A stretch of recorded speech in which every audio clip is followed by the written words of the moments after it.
The return of COVID-19, a silent catastrophe, engulfed China. It began without warning, like a ghost returning to haunt a house, still reeling from its last encounter. A new wave of COVID-19 has swept across China, and this time it is deeper, more silent, and more severe than many had feared. From the urban sprawl of Shenzhen to the high-rises of Shanghai and the labyrinthine alleys of Beijing, the virus has found fertile ground once again. But the alarm bells remain eerily silent. In Shenzhen, the outbreak has not merely persisted, it has accelerated. For 8 to 9 consecutive weeks, the number of reported infections has surged. According to Yan Jix, deputy director of the city's health commission, the number of cases reported in April alone exceeded 23,000, a staggering increase from just 3,500 in March. The hospitals are overwhelmed. The fever clinics are full. Funeral homes can no longer keep up with the volume. Long lines of hearses, crowded crematoriums, and whispers of pneumonia deaths circulate on social media, often before the posts are censored. In Shanghai, the story is no different. Emergency rooms are packed. Fever clinics report that 80% of visitors test positive. Medical staff report administering triple tests, blood work, COVID-19, and influenza, in a desperate effort to triage patients. Patients report fever, chills, intense fatigue, and in some cases, life-threatening symptoms. Children as young as 15 months are testing positive. Drum teachers, factory workers, entire families are falling ill. One Xinjiang resident recounted that despite the oppressive heat, she had to sleep under 3 quilts due to chills. Her voice trembling in a social media video, she asked, "How many times do I need to get infected? Will I survive the next one?" Another netizen from Shanghai wrote that his cousin's entire family developed 40 DG fevers after returning from a short trip. And yet the official response remains cold, calculated, and evasive. COVID-19 is now being recorded under different names: pneumonia, viral fever, bronchitis, anything to avoid stoking fear.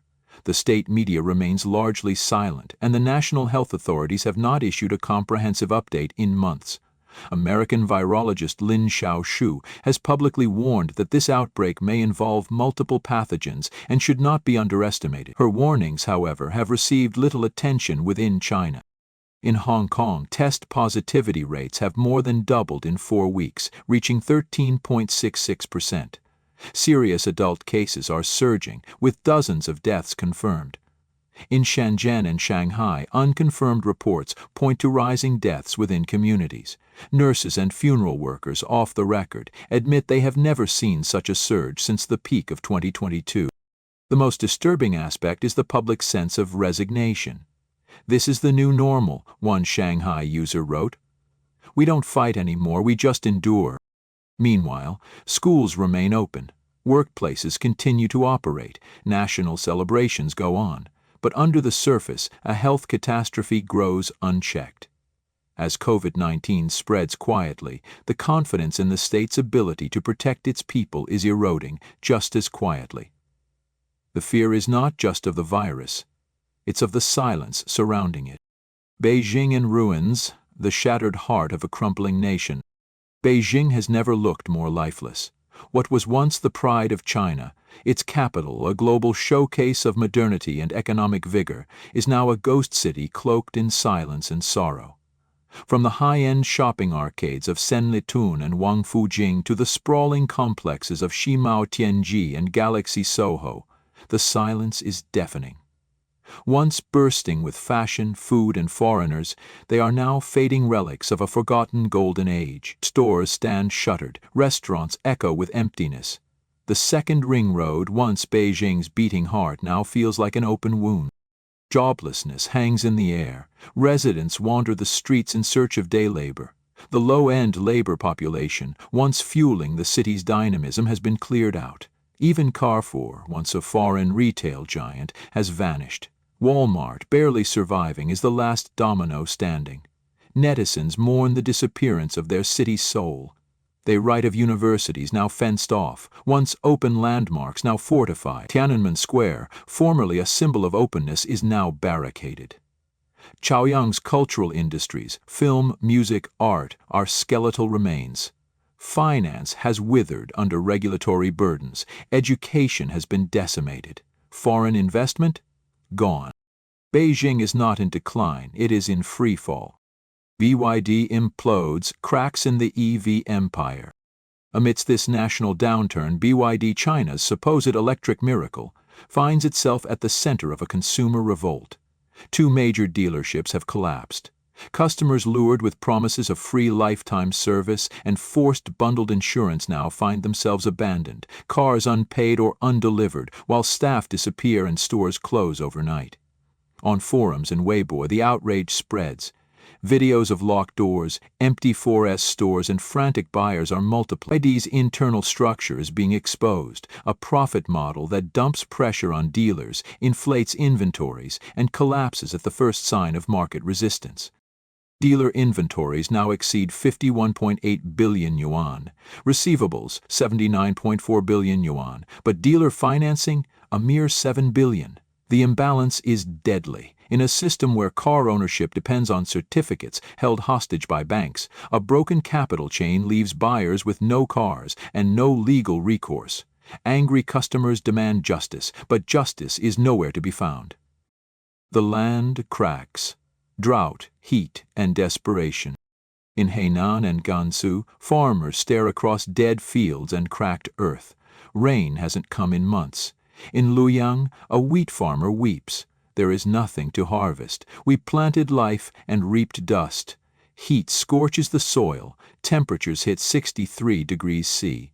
Dogs burn their paws on asphalt. Sandals melt. Electric bikes sear exposed skin. Even the Yellow River, China's historic artery, runs dry in places. Villagers pray for rain in makeshift altars. They kneel in sun-baked soil, begging for mercy from a heaven long ignored by party orthodoxy. But mercy does not come. Crops fail. Wells run dry. In the south, in Guangxi, the drought ends not with relief but with torrents. Floods consume towns, bridges collapse, landslides bury families, 10 homes gone in minutes, dozens displaced. And Beijing? Silent. In tandem with nature's fury comes the slow mag-motion implosion of the real estate sector. 20 million pre-sold homes remain unfinished. Buyers who once staked their savings now face the prospect of never receiving keys. Developers are bankrupt. Banks refuse to lend. The CCP injected billions, yet it wasn't enough. Now policy banks are being armed with controversial tools like PSL loans to prop up a crumbling sector. But even that might not stave off the inevitable. What once was a policy engine of growth has become a social time bomb.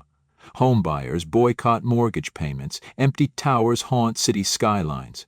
Local officials whisper of unrest. The global and domestic economic landscape is shrouded in a bleak gray haze, as if the entire world is engulfed in an unrelenting storm. Millions of workers from urban centers to rural villages are being thrust into a state of destitution with no way out. Businesses from small startups to large corporations are grappling with the pressure to cut costs to survive. Countless companies are forced to scale back recruitment or lay off employees at an alarming rate. Meanwhile, the labor market has become increasingly cutthroat, with 12.22 million college and university graduates nationwide entering a fiercely competitive job market where opportunities are a rare luxury, nearly impossible to grasp. In this harsh environment, millions of workers, from young, ambitious individuals to seasoned middle-aged workers, are plunged into despair, struggling to find any semblance of hope. Day after day, hour after hour, workers scour major cities, submitting resumes and attending interviews, only to be met with a deafening silence. Job applications vanish like stones dropped into the sea, with no response in sight. Some travel tirelessly from one province to another, from city to city, hoping to secure any job, even a temporary one. But the cruel reality is that the doors of opportunity seem firmly shut. Many find themselves unemployed, without money to cover basic expenses, and ultimately face the most terrifying prospect: becoming homeless, wandering the streets, surviving on meager earnings from odd jobs. Honestly, finding even a side gig is tough these days, one worker shared, their voice laced with bitterness. Many are dipping into their life savings, and truth be told, some don't even have savings to fall back on. Finding a job now is incredibly hard. You search, but nothing turns up. Really, some people are just scraping by, not knowing what tomorrow will bring. Such heart-wrenching stories are far from rare.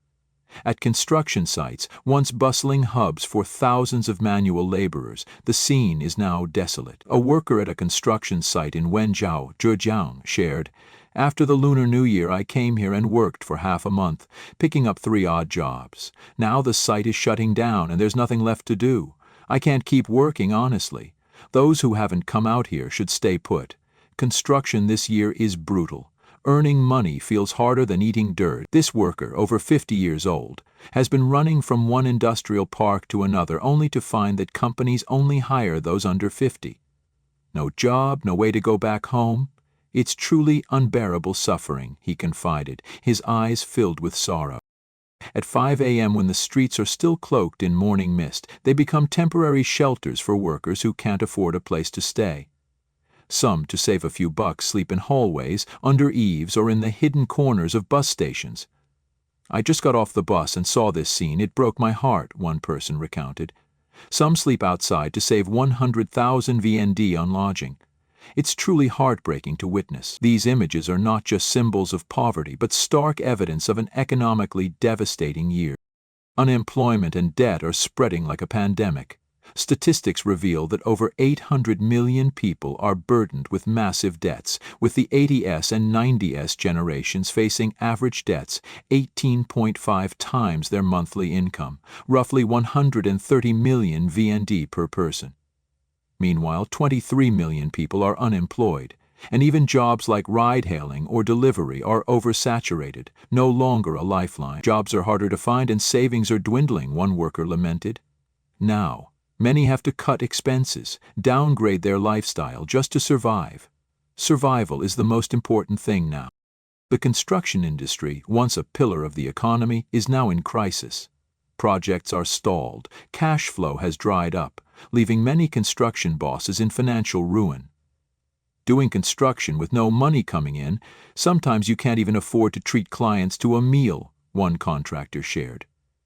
"There are plenty of supportive policies, but payments for projects never come through. How can we keep going?" Workers in the construction sector, from laborers to engineers, are left working for nothing. Many, after years of dedication, are left with nothing but debts. Debts for building homes, for materials, for workers' wages.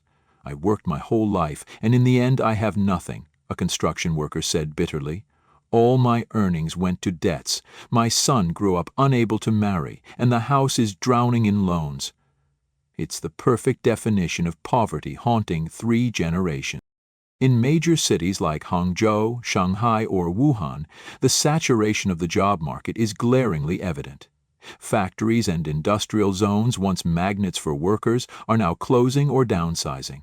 One worker shared, "I thought factory work would be stable, but now I see it's worse than prison.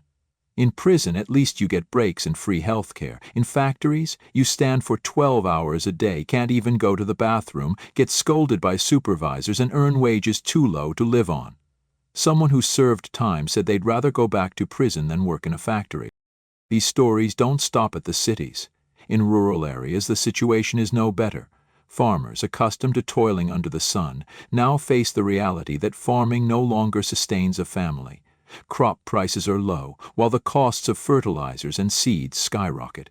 Many young people leave for the cities, but, unable to find work, return to villages with no prospects. "The city has no place for me, and my hometown offers no way to live," a man nearing 50 shared. "I want to go back, but what would I do? Build a house and sink into debt? Without a house, my kids can't even start a family." Amid this, manual laborers, from farmers to workers, face an uncertain future. They're not just battling poverty, but also loneliness and despair. Men over 60, never married, wandering with a backpack, a water bottle, and a few sacks, are a common sight at bridges and bus stations. They survive on odd jobs, earning a few tens of thousands of VND daily, barely enough for a meal, let alone rent. "This life is too cruel," one worker shared. "I tried my whole life, and in the end I have nothing. The current economic situation is not just a crisis, it's a storm sweeping away all hope. Small businesses are shuttering en masse. The real estate market is collapsing, dragging down related industries like construction, furniture, and logistics.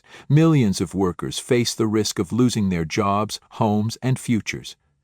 Meanwhile, mounting debts and financial pressures make the prospect of a stable life increasingly distant. Save money, pay off debts, try to survive is the strategy many are forced to adopt. But will it be enough to weather this storm? The last curtain. A nation out of breath. Beijing is dying, not with a bang, but with a slow, unrelenting suffocation.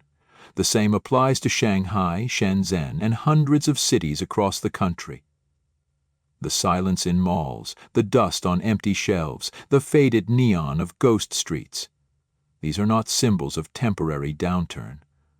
They are tombstones of a dream.